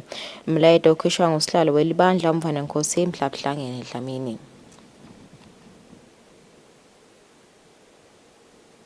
Imvuna yemabhizinisi manqoba khumalo imelele elive laseSwatini emhlanganweni wetinvuna letibukete kuthengiselana ngaphansi kwe-Africa Continental Free Trade Area lubanjelwe edolobheni le-Accra eGhana. Indvuna yetemabhizinisi manqoba khumalo imelele elive laseSwatini emhlanganweni wemfica we-African Continental Free Trade Area lebuke kuthengiselana kwamave e-Afrika ngaphandle kwetincabekelwano. Kanti-ke lo mhlangano wendvuna tembuso ubanjelwe e-Accra eGhana mhla ka-25 na-26 kuyoke inyanga lesetulu. Lo mhlangano undvulelwe ngomhlangano we-11 welikomiti lalababukete kuthengiselana lowaqala mhla ka-20 kuya ku-23 wenyanga lesetulu. Ngaphansi kwesiqubulo lesithi tinyathelo tekucala tekuthengiselana lokuhle ngaphansi kwesikhwama se-African Continental Free Trade Area. Kulomhlangano we-11 livele belimelelwe nguLungile Portia Dlamini losabambe kuba ngumcondzisi welihlangosi lokuthengiselana netangaphandle itiko letemabhizinisi. Injongo yalo mhlangano wetindvuna tembuso wekubuka tindzaba lesolotisele esigabeni sekucala setinkhulumiswano tesigaba sekucala satoke tinkhulumiswano etindzabeni temphahla nekutsengiselana phindze kucedziswe tinkhulumiswano temhlangano we-35 webaholi bemave. Kulesivumelwano semave kuhloswe kutsi lokudzingekile kusatsengiselwana imphahla kutfolakale khona lapha e-Afrika esigabeni salapho kusakhicitwa khona. Lokhu ke kutawusita ekutheni kuthuthukiswe luhlangothi lokuthengiselana impahla lesezingeni lelibhekekile. Kunelihlaka-ke futhi lolubuke kusekela tinhlelo ngetimali kumalunga langemave. Lokunye-ke lokubukiwe kulo mhlangano yimibiko yemakomiti labukete kuthengiselana kuhlanyela etindzabeni tebhizinisi emalungelo empahla lekhicitiwe nekusungulwa kwencwadzi i-tariff book yaka African Free Continental Trade Area. Induna-ke yethule inkulumo lapho beyimelele inhlangano yakasakho yemave lasihlanu lokuyiBotswana, Eswatini, Lesotho, Namibia nelive le-South Africa. Induna yethule inkulumo nje ngoba live laseswatini lingusihlalo wakasakho kungumanje. Tinkulumiswano-ke selisesigabeni lesisetulu kute tivumele kucala kokuthengiselana kwamabhizinisi kusamele kufika emaphetselweni kwetingxoxo lapho emave atawuvuna titselo tekuthengiselana. Lesivumelwano sokuthengiselana-ke sasayinwa abaholi bemave ngenyanga yeNdlovulenkhulu ngeminyaka wa-2018 eKigali, eRwanda. Kanti-ke kucala ukuthengiselana kwaphakanyiswa ngenyanga yaBhimbidvwane nyakenye. Emave-ke langu-54 asayina-ke lesivumelwano. Kanti injongo lenkulu lesivumelwano kwakha imakethe leyodwa ekuthengiselana impahla lokutawenyusa lizinga lokuthengiselana kwamave lamalunga alesivumelwano.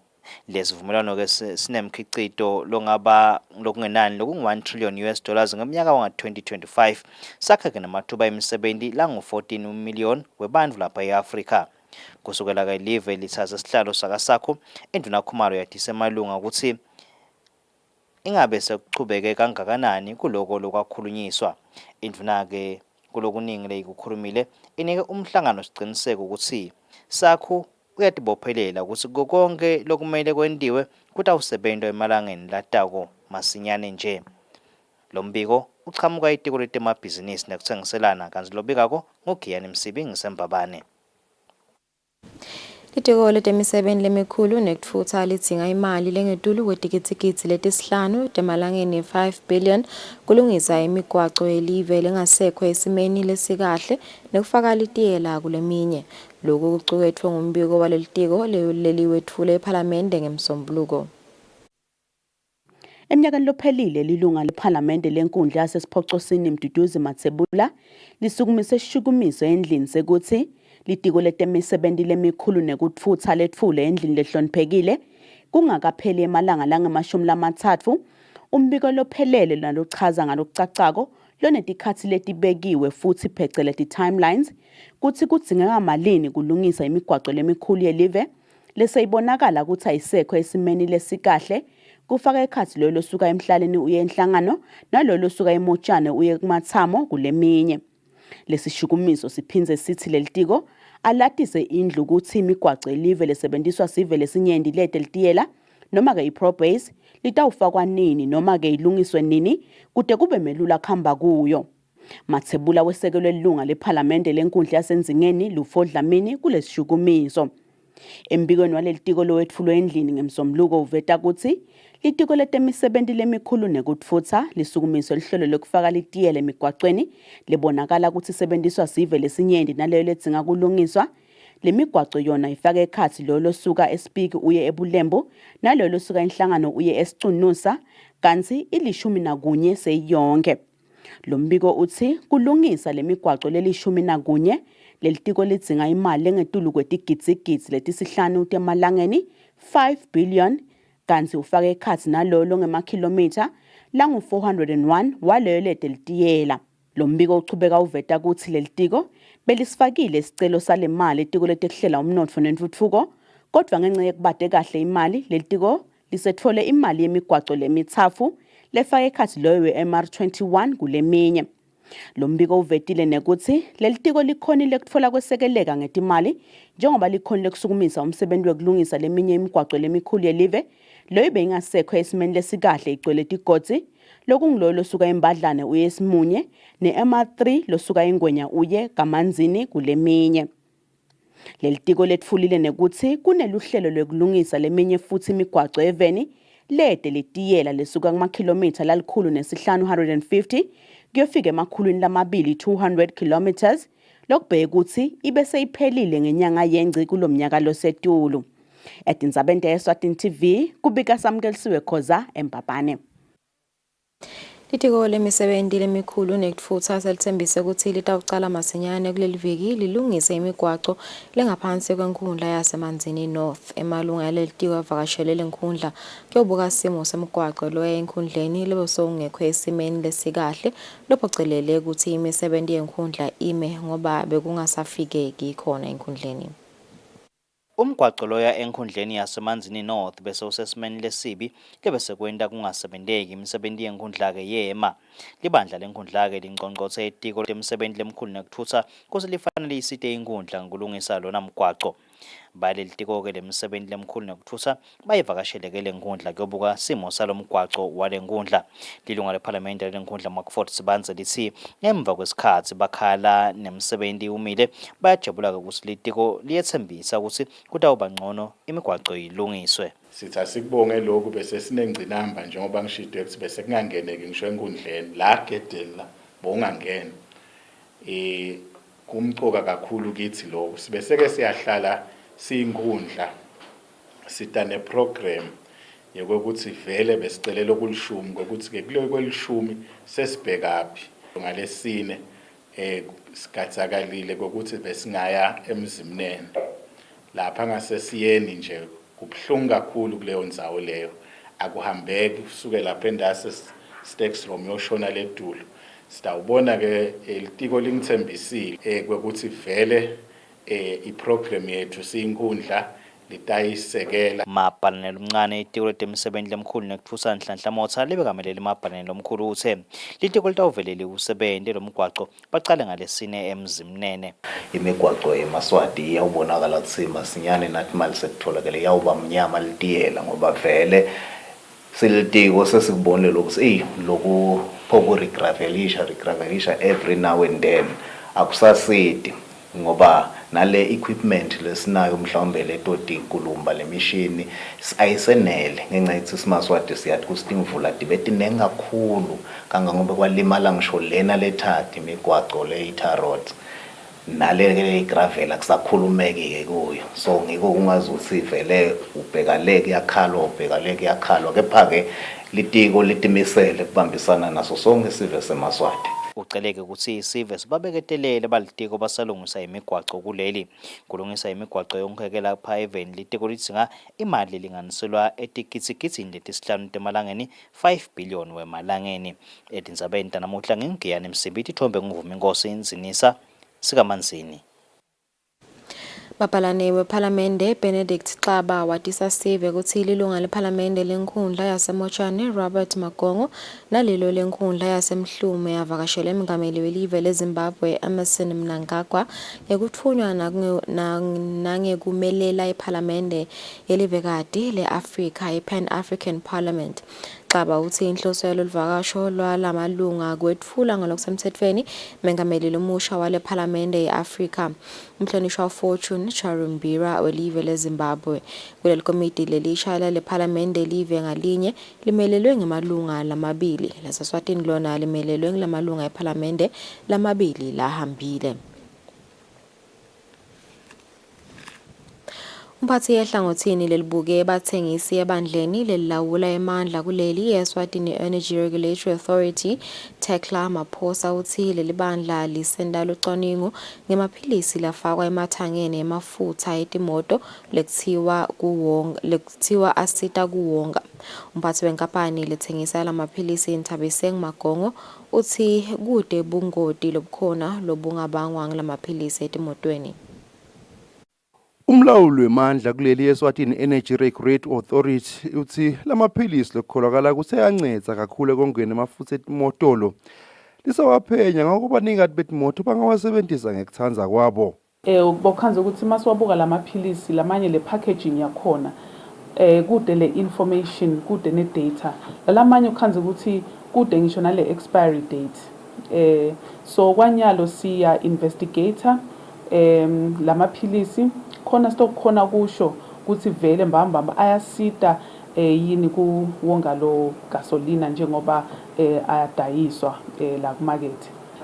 Kwanyalo kulukhulu ukuthi sithi ke bantu abachubeke bawathenge lamaphilisi ngoba le data kwanyalo kusede lekhombisako ukuthi vele ayasebenta nakokuthi ayingodi yini kule moto lotawukhanza ukuthi umuntu utawufaka lamaphilisi asebente labanye afakwa noma ngidizili noma ngipetrol kusede kahle hle lokutawusikhombisa ukuthi ayasita. So kulikhulu ukuthi sisho ukuthi abantu abachubeke bawathenge. Umphathi lobuke kusanga kwalamaphilisi kuleli enkampanini yaka BEPIC Mthabiseng Magongo useMaswati angawathemba lamaphilisi ngoba lamanye amava aqala kuwasebenzisa ngeminyaka ka-2009. We did a thorough research and we discovered that the company name that has developed this product is Pro1. You can actually go and do research on Pro1. What they do, they are into the petroleum industry, and as well, they use EPA to approve and test their product. So we are excited about it. We've been using it and the results are phenomenal. I am telling you, all cars, be it on petrol or on diesel, all the cars. And I get more excited when I get reports from the older cars, because those cars are the cars that normally have problems. Remember, most of the people are only focusing on the fuel saving, whereas it's not only about the fuel saving, it's also about putting your car on this fuel maximizer so that it can also be taken well off. Banikati betimotolo emaveni lamanye sekaphephela kulamaphilisi njengaloku emafutha etimotolo longipetrol na diesel kubonakala kukhula njalo nje lokwenta ukuthi bangakhoni kwathenga etinzabeni kubika Fortune Dlangamandla isembabane. Ibandla lelibuke imfundo yamakolisha kuleli Eswatini Higher Education Council i-ESHAC lihlangene nabaphathi bemakolishi lapho bafundiswa khona ngemigomo lebuke tifundvo lekumele tifundiswe emakolishi abo. Umphathi waleli bandla Mboni Dlamini uthi lokhu kutawusita ukuthi ticu bafundzi labaphuma nato emakolishi kube ngileto letemukeleka emhlabeni wonke jikelele. Libandla lelibuka imfundo emakolishi kuleli Eswatini Higher Education Council i-ESHAC lisukumele etulu indzaba yemfundo lengekho ezingeni lemhlaba kuleli lefundisa abafundi emakolishi lamanyenti kuleli. Umphathi waleli bandla Mboni Dlamini uchaza kabanti emhlangano lapho khona leli bandla lifundisa kabanti emakolishi ngemigomo lengamele tifundvo kanye netici emakolishi kuleli. Lihlaka vele lolu guide ku developer kwema programs kuthi ama institutions ethu ema universities ema colleges TVET institutions akhona ukuthi naka develop iprogram ati khombise letimpawu letifunwa ngumhlaba kuma qualifications. Lokwanamuhla ke sekucedzela ke le site ukuthi asibe nalo ke loluhlaka lekhanya ukuthi sitawulisebenzisa ekuregisteni lama qualifications lesithi ngema guidelines. Lama institutions la khona nje namhlabuka lokho ngoba sifuna ukuthi nasenda letinto ema institutions abe akhona nawo abona lokho ukuthi kubhekekeni kuwo ngoba ekugcineni kwako konke vele sibheke ukuthi ama institutions akhiqidwe lawo ma skills nema competencies lafunwa live.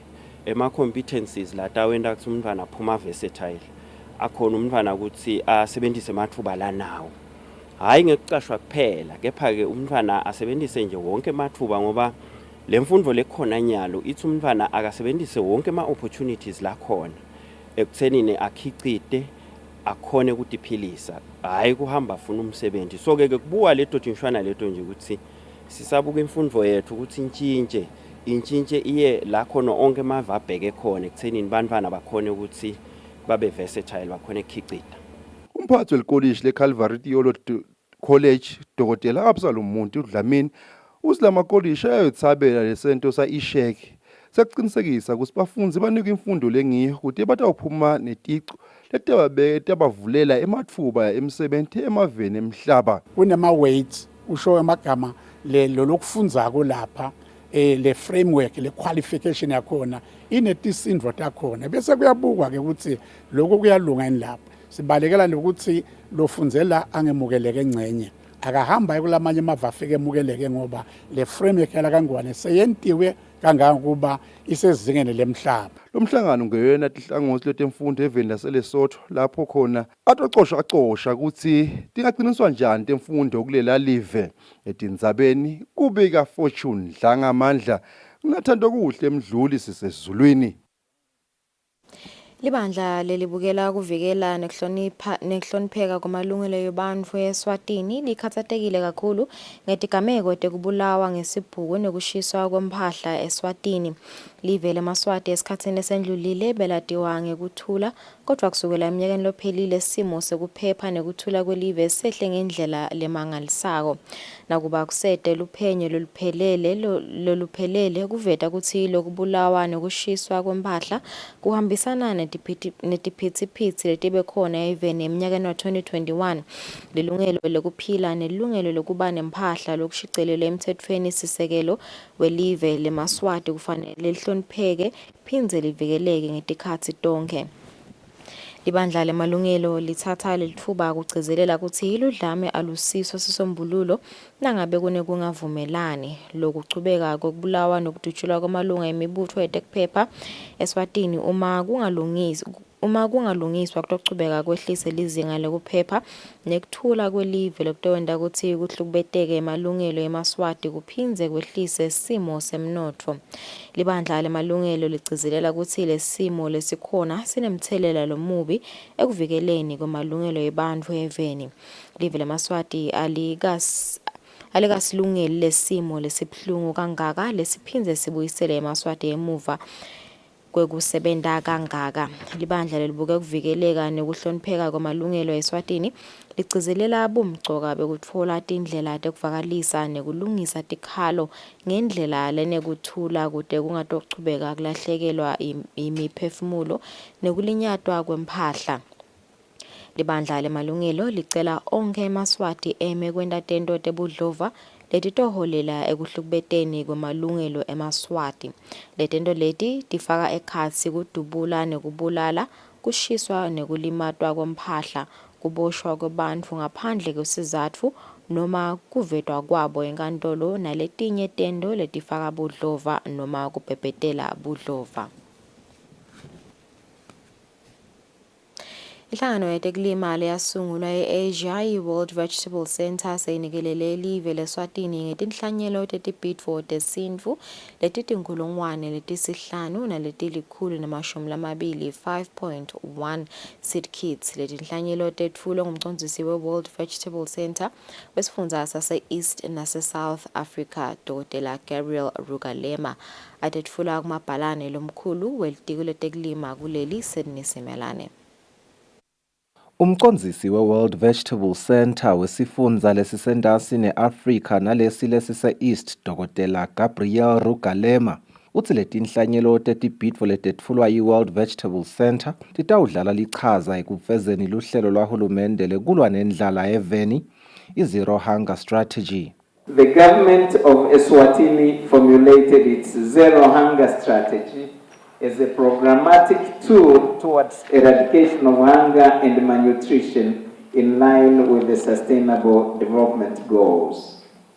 The TAVI project must be seen, and it is indeed a contribution to Eswatini's Zero Hunger Strategy.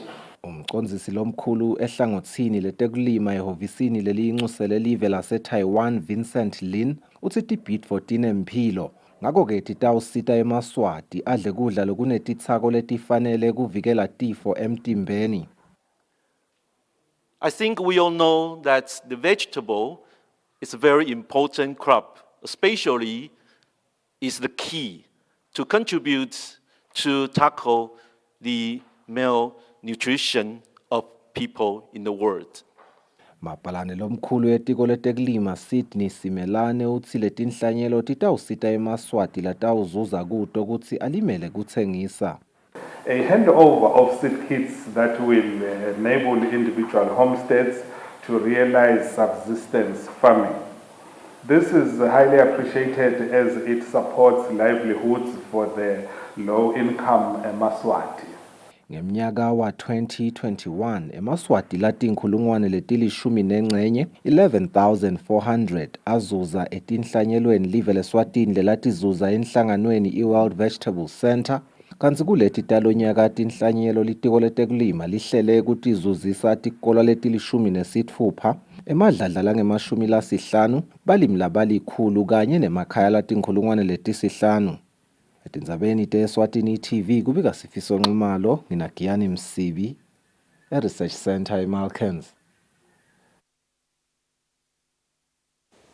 Inhlangano e-Taiwan Technical Mission seyisebenzisane nemkhankaso we-1 billion rising kutfola abomake nebesifazane emimangweni kude baceceshwe ngekucala emabhizinisi labanawo basitakale kuwatfutfukiseni yakhule. Kumanje kuceceshwa labangemashumi lamane lokuceceshwa kwabo kuchubeka ezulwini eCodec. Inhlangano i-Taiwan Technical Mission ngakusebenzisana nemkhankaso 1 billion rising bahlanganise bomake nebantu besifazane labasha labangamashumi lamane labachamuka etifundeni 13 etelive laseswatini kubafundzisa ngemakhono ekutithuthukisa empilweni. Kanzi-ke lokunye kufaka ekhatsi kucala nekukhulisa emabhizinisi kulabo lesebanawo. Inhloso-ke kutsi besifazane batiphilise basitakale naselusitweni labaludzingako lwetimali kulokunye. Grace Dludlu wayoko inhlangano ye-Taiwan Technical Mission uthi ngaphansi kwehlelo lwakhuthala mfati bahlose kukhulisa besifazane phindze babakhutsate ukuthi batimele empilweni. Sithi namhlanje abafunzi ngalokuthi kuloko labanako lemakhaya bangenda emabhizinisi nanawo kube nemali labayingenisako babe nabo live nje labangakhona kulenda. Siyathi ukuthi uma sowunemali nanawo sowutiva nanawo ngathi unesibinzi uva nalo ukuthi ngathi ne-self esteem yakho iyenyuka. So kuyabasita kakhulu lokuthi bafunze ngalamabhizinisi baphindze babuyele emuva bayowenda ngalendlela lefanelekile kuze ukuthi bathole inzuzo babe nale mali yokhona kufeza tidzingo tabo lesemakhaya. Siyathi ukuthi nawufundisa make ikakhulu ngetemabhizinisi le income la itfolako ayisiti yena kuphela iphindze isite ekhaya lonke. Yendlulele lapho isite umndeni wonkana endlulele lapho kumbe nemango uletawukhona ukuthi usitakala. Umcondzisi wemkhankaso 1 billion rising kodwa nhlatshwa ukuthi uyabuthokotela lobudlelwane labanabo kanye-ke nenhlangano ye-Taiwan Technical Mission. Lokusijabulisa ke i-majority yabo kunebantu labasha lesikholelwa ukuthi nawuthwasisa umuntu lomusha usuke usogcine ukuthi labaningi bakhona lokho bafunze lokho. So lamantombazana or young women laba part of the training ngibo lesesibabo bathi abamahlahla indlela ekufundisa labanye abantu labasha ngoba sisasebenza le etigongweni lemangweni sikhuthatha lokuthi lokufundisa sikucale kulabo abasakhula. Letifundo kodwa iyachubeka lonke leli viki eCodec ezulwini. Etindzabeni kubika Giyani Msibi namuze Mkhonda sisezulwini. Ubekwe licala lekutama kubulala ngekudubula Busa Temmenzi Dlamini longumfana welilunga lePhalamende lenkundla yasekwaluseni Sibusiso Mabhanisi Dlamini. Leli cala lekutama kubulala Busa walenda ngelisonto leliphelile. Uvele enkantolo kumathapha embi kwamanje Mthokozi Dlamini lo yolobekwe licala lekutama kubulala lokungibusa Temmenzi Dlamini loleminyaka lengemashumi lamathathu lokungumusa welunga lePhalamende lenkundla yasekwaluseni Sibusiso Mabhanisi Dlamini. Busa ubekwe licala lekutama kubulala Zwelethu Masuku ngekuthi amdubule kanye lunyaweni langesincele ngelihlobo lesibhamu lesingisu pistol lesinenombolo letithi B177210. Lobucala Busa kuthiwa wabente endzaweni yaseMbhuleni. Usenakavele enkantolo Busa wathi nase afunzelwe lelicala lakhe watshela enkantolo ukuthi utati khulumela. Manje Mthokozi Dlamini watise Busa ukuthi licala lakhe litawutikana titinzathu enyangeni letako. Wathi akabuyela yogcina amaphoyisa. Manje watisa umsolwa kulendzaba ukuthi akahamba yofaka isicelo sekutokela ngephandle enkantolo lenkulu. Busa kuthiwa usebentele emaphoyisa. Etindzabeni kubika Fortune Dlangamandla ngikumathapha. Umsebenzi wekwakhiwa kwelibhange letinhlanyelo tesintfu lelisha eMalkens Research Center sosukume ngalokusemthethweni. Kulandzela ukuthi inhlangano yetekulima i-World Vegetable Center ibambisene nelihhovisi lelinxuse lelive le-Taiwan bahlangabete litiko letekulima kuleli ngetimali ekwakhiweni lelibhange. Lo msebenzi wekwakhiwa kwaleli bhange letinhlanyelo pheceleti i-Gene Bank ungephansi kweluhlelo lelive lase-Taiwan lelicinisekisa ukuthi emave ase-Afrika anetibhidvo letahlukahlukene naletanele. Mabhalane lomkhulu wetiko letekulima Sydney Simelane uthi lokhu kutawucinisekisa ukuthi tibhidvo atishabalali lapha eveni.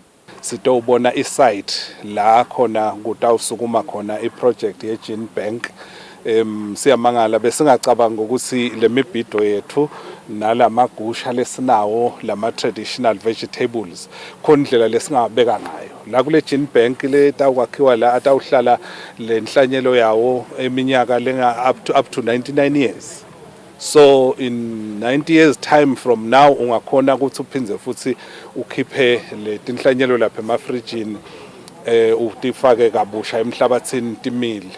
Lokhulumele lehhovisi lelincuse lelive lase-Taiwan kuleli Oliver Han uthi live lase-Taiwan litimisele kuhlangabeta emave lasesifundzeni lesisentasi ne-Afrika kutsi yacedze busweti. With the support of TAVI, the National Plant Genetic Resources Center, NPGRC, Eswatini, and the World Vegetable Center work together to establish vegetable gene banks and safeguard vegetable diversity for Eswatini, the Southern African Development Community, SADC, and the whole continent. In comply with the Eswatini Zero Hunger Policy, Ligoli lesibili lakamhlaba lentfutfuko lelikhonsako lihlose kutsi emave acedze indlala akhicite kudla lokwanele lokunemphilo aphindze atfutfukise tekulima letikhonsako. Etindzabeni te-Eswatini TV kubika Sifiso Nxumalo nginagiyani Msibi sise-Malkens Research Center. Lomunye umgomo welitiko letemidlalo nemasiko okuthuthukisa umculo kuleli ngekuthi bahlabeleli bakhone kwakha inzunzo ngekuthengisa etinkundleni tebuchwephesha. Lokho kuvedwe ngulobeka amelele indvuna yalelitiko Stanley Dlamini nakwetfula ngalokusemthethweni i-iPraise Festival lokungumsebenzi losekelwe inkampani ye-MTN. Indlela lihamba embili kumaketha noma kuthengisa umculo mhlaba wonke kuletinsuku kusebenzisa emakhasi angqondvamshina. Umcimbi we-iPraise Festival oqhutshwa inkampani ye-MTN ngekubambisana ne-Destiny Music Group. Ufaka ligcozi ekutheni bahlabeleli bakhuthalele kuti maketha ngetindlela tesimanje manje. Njengobe kuti babe ingcenye yalomcimbi batawucale bavotele kusebenziswa amakhasi lapho ucukile. Umphathi we-Eswatini National Youth Council Stanley Dlamini uthi lokunqonywa litiko ngalomsebenzi kuthi angeke abashiye ngephandle nebahlabeleli labasaqatfuta kutemculo. Sibakathe nkhanje sithi phela ufuna silimikise lama artists etindlini temaswati. Lokusho ukuthi when you want to consume music, we are taking music into the doorstep of every Swazi. Manje ke lokuthi emaswati atabe aneligalelo lelikhulu ekukhetheni ngokuthi ngubani lomunye loyo performa kule event lena kusiniketa ke emandla ekutheni mayivele emaswati noma ke le event lena iyawaqabangela emaswati ngilenye indzaba kuya ku event bakutshela ukuthi kunabani ngilenye indzaba futhi kuya ku event la uthi khona ngicela noma ngifuna ukuthi kube nabani. Umphathi wenkampani ye-MTN Eswatini Wandile Mtshali uthi lokucucutela lenkampani ukuthi ichubeke nalomsebenzi nakulomnyaka kuthi udlala inzima lenkulu ukuthuthukisa umculo wetenkolo lapha eveni. Sike saba nabo ngemveni sisaletha bo Joyous Celebration eminyakeni leminingi but ngalo 2019 sasisiyachinja sathi sifuna lokuthi emaswati anawo akuthole lithuba ukuthi ahlabele ngalesikhathi se-iPraise. Ngiko ke ukuthi ngalomhla ka1 October sitawulanza emaswati lahlabela ngogospel kusinawo abe part kwaleyo umsebenzi we-iPraise. Basikhombisa bahlabeleli labangemaswati labatawube bahlabela kulomcimbi kani labathathu bekuliqhamukise emaveni langephandle kwelive laseswatini. Lobika ke endzabeni te-Eswatini TV ngothando kuhle Mdluli nginasifiso Nxumalo ezulwini. Sikolo lesincane sasemdumezulu ngaphansi kwenkundla yasedokotweni sesemukele inkomo yolubisi letawusengwa lubisi ludliwe bafundi. Lenkomo lesikolo siyiniketwe inkampani yahulumende lebuke ukukhicitwa nekudliwa kolubisi lakangwane i-Dairy Board. Tingamashumi lamabili tikolo eveni lesenetinkomo delubisi. Lokho kulandzela ukuthi inkampani yahulumende lebuke ukukhicitwa nekudliwa kwelubisi kangwane Dairy Board inikete isikolo lesincane sasemdumezulu inkomo yelubisi. Bothishela nebafundzi baqale ngekufundziswa ngendlela lekubhekeke ukuthi le nkomo inakekelwe ngayo. Akhulumela le nkampani Mthunzi Dlamini uthi nangabe le nkomo inganakekeleki ngendlela lefanele bayayithatha kuleso sikolo. Sibheke ukuthi ludliwe lubisi ekhishini sishintshe imenu yebantwana ukuthi tikwaloko phindze futhi bafunze bantwana ngenkomo yelubisi. Bathi nibafundzile kumbe ekuhambeni kwesikhathi umntwana utawuphuma naleso skill sekuthi akhone ukuchubeka naye atiphilise ngenkomo yelubisi. Siyathemba ukuthi batayiphatha kahle le nkomo la njengoba kubonakala ukuthi balungise amalungiselelo abo ekuthola le nkomo abesetulu kakhulu. Kepha nje siyalandzelela kakhulu. Thishelanhloko wesikolo lesincane eMdumezulu Claudia Zwane uthi akusibo bonke bafunzi laba lutholako lubisi emakhaya. Lokhu ke kutowenda ukuthi wonke umfunzi kulesikolo akuthole kudla lokunelubisi. Primary sijabule kakhulu. Itasita ekitchen ukuthi bantwana bakhona kushintsha imenu batfole libisi lolu protein ledzingeka kwemitimbeni yabo. Nekuthi nje iletha intuthuko kulesikolo ukukhombisa ukuthi siyathuthuka ngokuba nale nkomo. Zwane uthembise inkampani yaka Dairy Board ukuthi le nkomo batayiphatha ngetandla timbili njengoba seyitawusita bafunzi nabo bothishela ngelwati lokufuya inkomo yelibisi. Umbiko uhlanganiswe ngithembelihle Magutshwa, Titfombe ngithemba Shabangu eMdumezulu.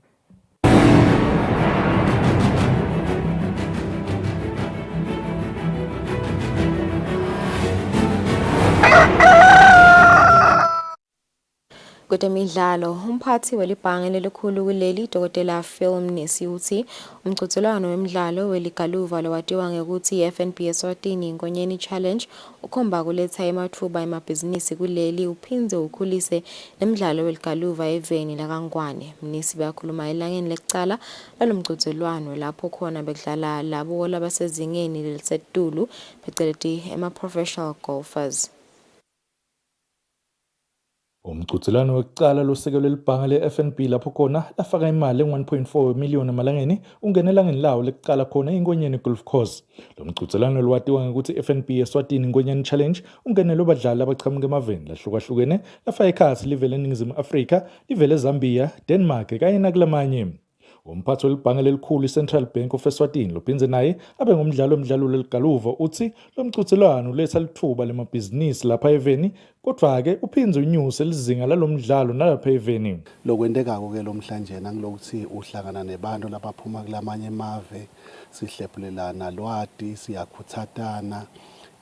Lokukhulu-ke ukuthi lokhu kuletha kukhula kwe-economy ngoba kufika kwalabantu lapha eveni sebasebenzisa imali lesingathi foreign currency bayigucule bayithathe bengemalangeni bathenge la ekhaya baphindze bahlale nasemahhotela. Siyajabula nje kakhulu singema-golfers to be part of this. Nekudlala-ke naneli-pro akusilula kudlala neli-pro ngoba usadlala naye sewuyafunza nawe sewucorrecta lapha nalapha. Thina labanye bethu kade sagcina nalokudlala.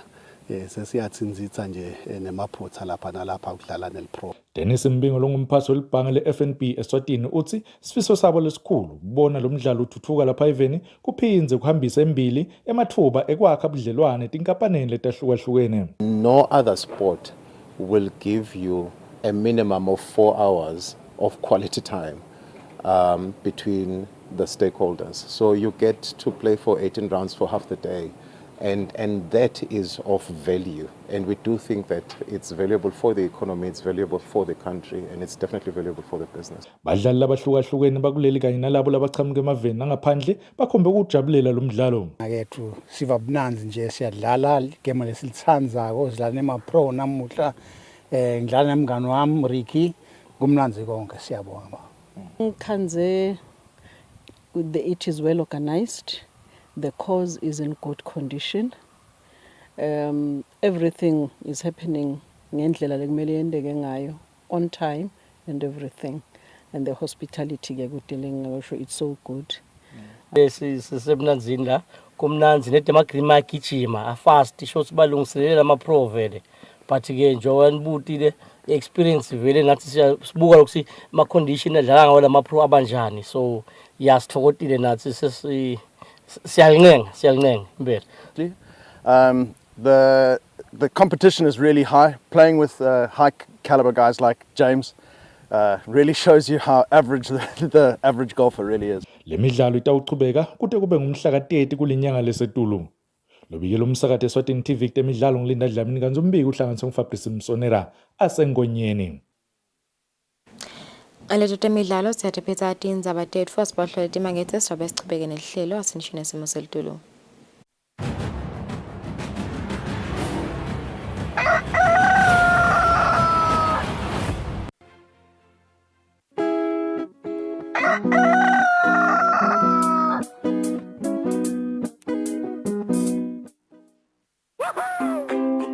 Pay your TV license quickly and easily with MTN Momo.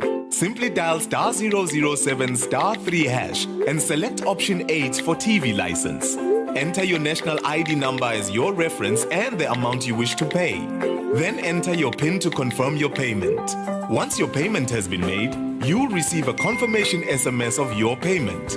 If you're a first-time payer, you get another SMS for your TV license. So legalize your entertainment from the comfort of your home. Pay your TV license the easy and convenient way with MTN Momo. Everywhere you go, MTN. Yo, my name is Kusile Dlamini, aka Dr. Shakes, aka Handsome. Yes, the boy is handsome. Hello everyone, my name is Melu Simsebele. What's up guys, my name is Mandisa Mamba. Linda Lomafa is my name. Imagine your favorite personality or celebrity. Now imagine if they had to do a job that you never saw them doing. Umsebenzi engicabanga ukuthi ngingaba nebulukhuni bekuwenda ngumsebenzi nangilobita lokuthi nginganyakati la ngikhona khona ngingasuki la ngikhona khona. A job I could never do is be a mechanic. A job that I could never do is maybe being a pilot. I can't be a pilot. Yeah, no. I think Zingube Nenhlitiyo. I would like him to get a job as a boy. This is the show that takes your favorite celebrity and personality and gives them the challenge of doing a job that some people do every day. Can they do it? Will they crumble under the pressure? Find out in the brand new season of Asambege. Ichop, Asambege. I do the most. Watch local TV on the go with the Eswatini TV app for only 20 emalangeni. Come on. Do the most with Eswatini TV app. Download from Google Play Store or App Store. We're good together. Everywhere you go, MTN.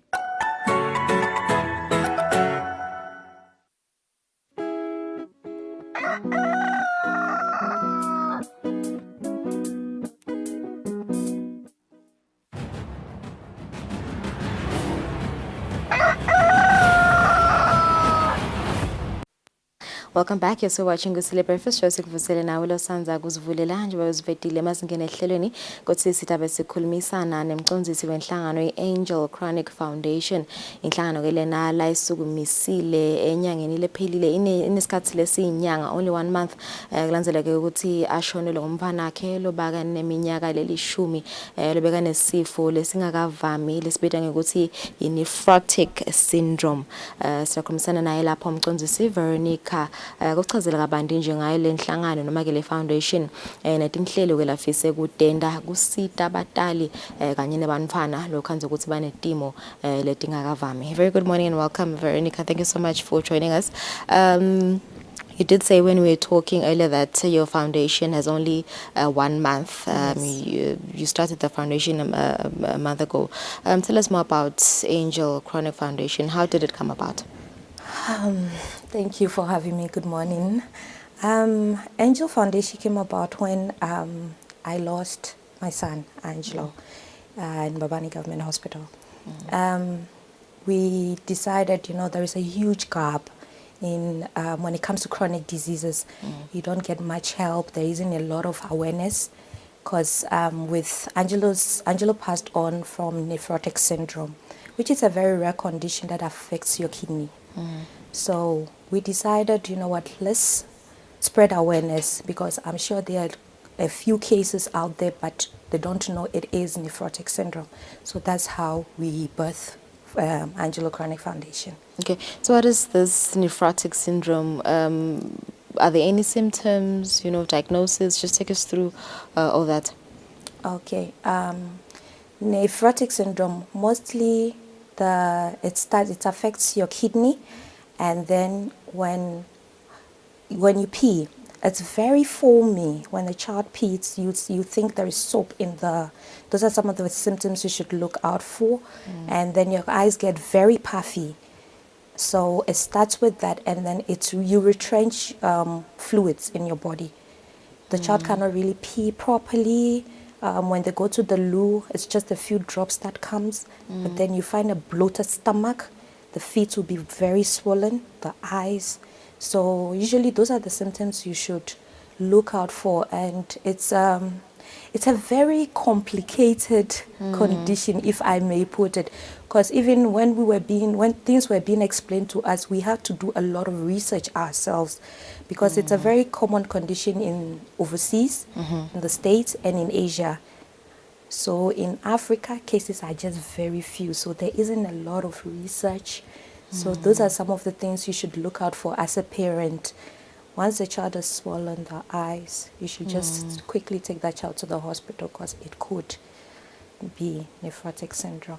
Okay, so I know that it's still fresh that you recently lost your son, but how long was he sick for?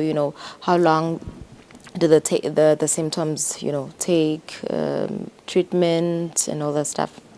Okay, it started when he was 1.5 years, when we noticed the changes in his body, and then when we rushed him to RFM, that's why we were told it's nephrotic syndrome. So he passed on when he was 10 years, so it lasted for 8.5 years. And then for treatments, it was mostly he was on steroids a lot. Yes, and that really suppresses your immune system. So you practically live in a bubble.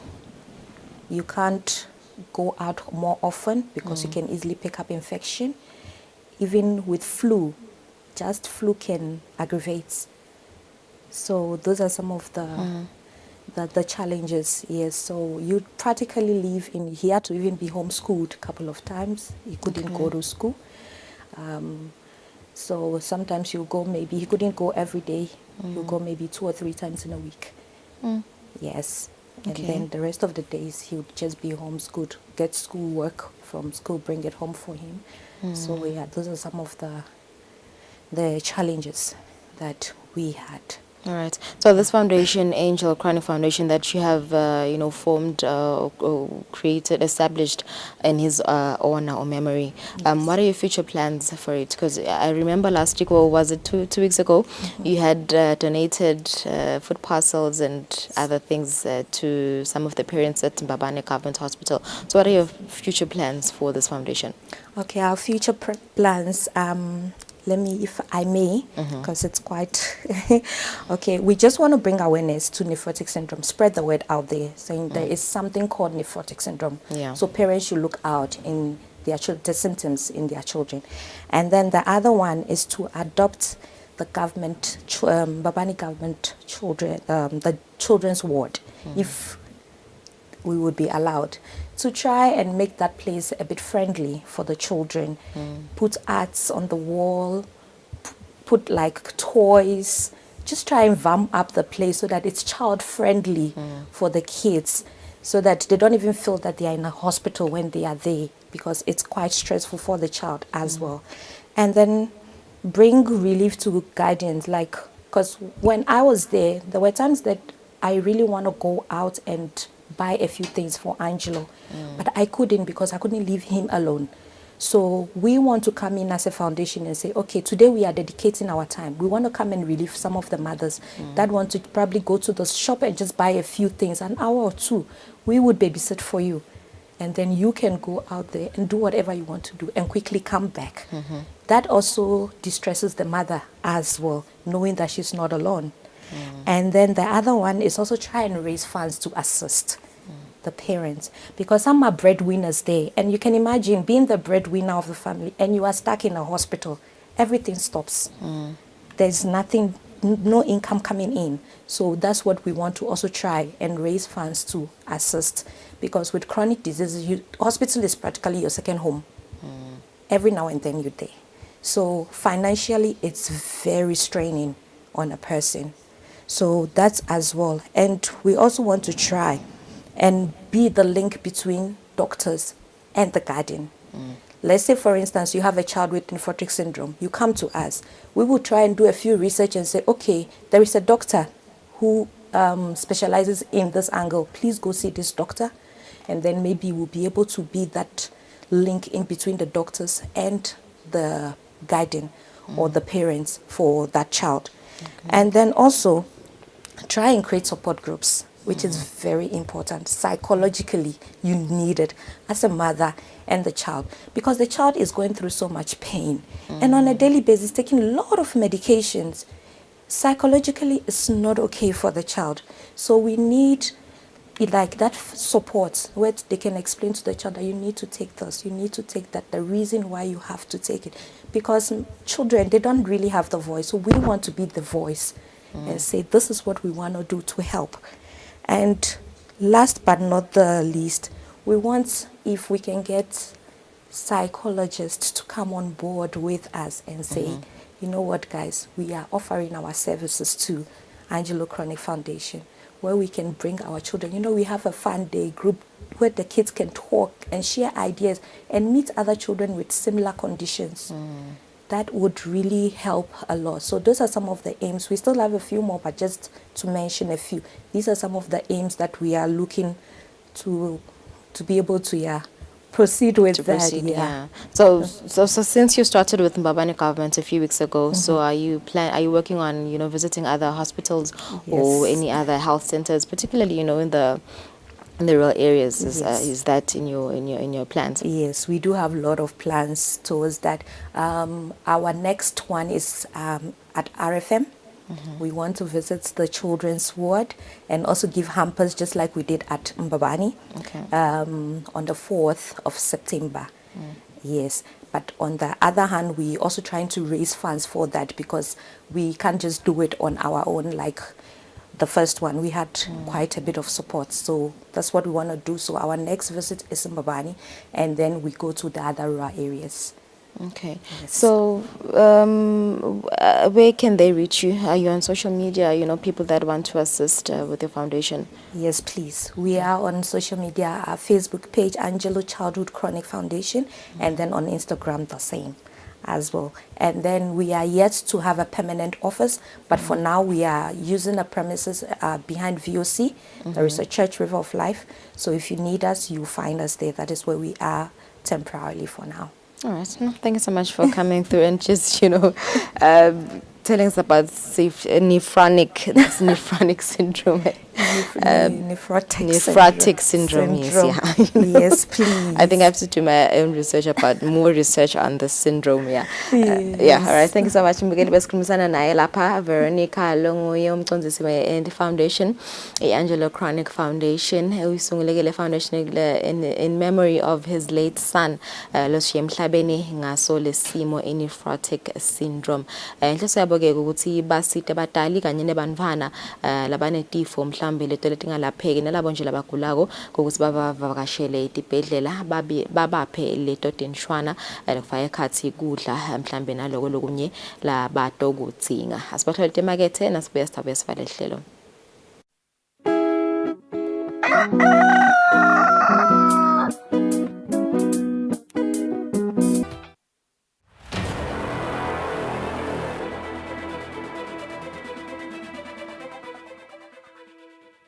Using an ATM is a simple process. You insert your card, punch in your PIN, and withdraw your money. However, this simple task can open you and your finances up to certain dangers if you are not careful. Always exercise caution whenever you are transacting at an ATM machine. Always use an ATM during daylight hours. Robberies are far more likely to happen during the night when fewer people surround that ATM location. However, if you have to use an ATM during the night, you need to choose a machine in a well-lit public area. Avoid using ATM located in isolated or obscured areas. Robberies are far more likely to happen in remote areas where the ATM is covered by shadows or other structures. You should avoid such environment since lesser people can witness any criminal activity taking place. Make sure that all the lights on the ATM are working. If ever you find an ATM with faulty lights or other visibly broken features, you need to avoid using that machine. Be cyber aware, be cyber smart. Transact with caution.